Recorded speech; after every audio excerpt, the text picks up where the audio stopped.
18, 19, 20 ingredients. I can make it in 7. Come on. Get your ingredients together beforehand. It makes things easier and faster. We've got water, salt, sugar, olive oil, your sourdough starter, egg, flour that you weighed. You have to weigh it or else your results will not be consistent. And optional is active dry yeast. I use this kind. It helps speed the process up. To your mixer, you're going to add your water, your salt, your sugar, your oil, your egg, and your active dry yeast. Do this first. The recipe's a little ass backwards. Once those are all in your mixer, take a whisk and go ahead and make sure that everything is dissolved. Now it's time to add the flour. Don't add all of it. No. Don't you do it. Add your flour.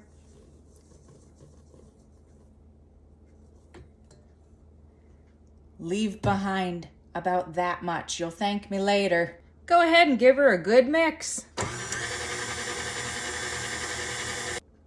Now it looks like this. With the fresh milled flour, you want to err on the side of a little bit more wet looking than you would with your traditional store-bought flour. I'm going to add just a touch more, and I'll put the rest of my flour back in the container.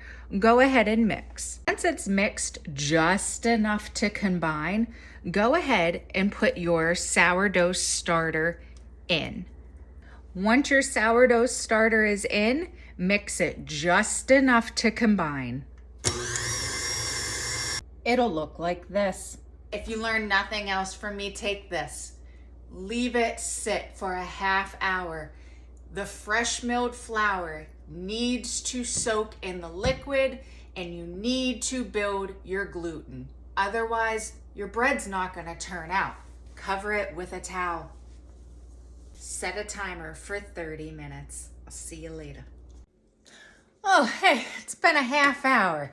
Go ahead, take your towel off and start to mix it. Mix it and mix it. I'll show you what it looks like when it's ready. Go ahead and lift your mixer. Good tip. Wet your hands a little bit. Check it. You see how it's breaking apart? Not ready.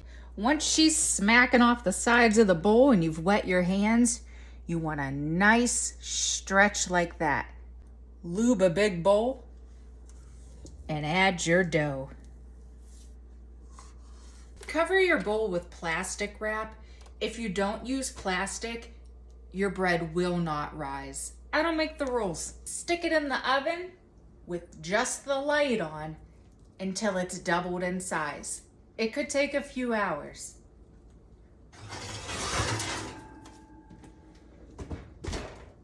While you're waiting, go ahead and butter your pan real good and butter your parchment paper. You'll want to line your pan with your parchment paper. Once your dough has doubled in size, you'll go ahead and you'll put it on an oiled work surface. You don't want it to stick. Oil your hands and spread your dough out.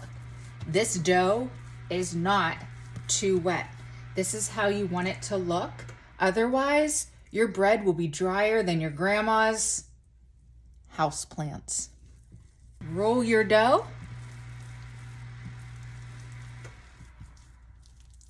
Smooth it out a little bit and transfer to your lined and greased bread pan. Go ahead and let your bread rise a second time.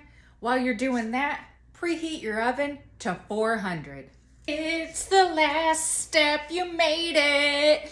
Go ahead and once your oven is preheated to 400 and your dough has risen a second time, give it a helmet, stick it in.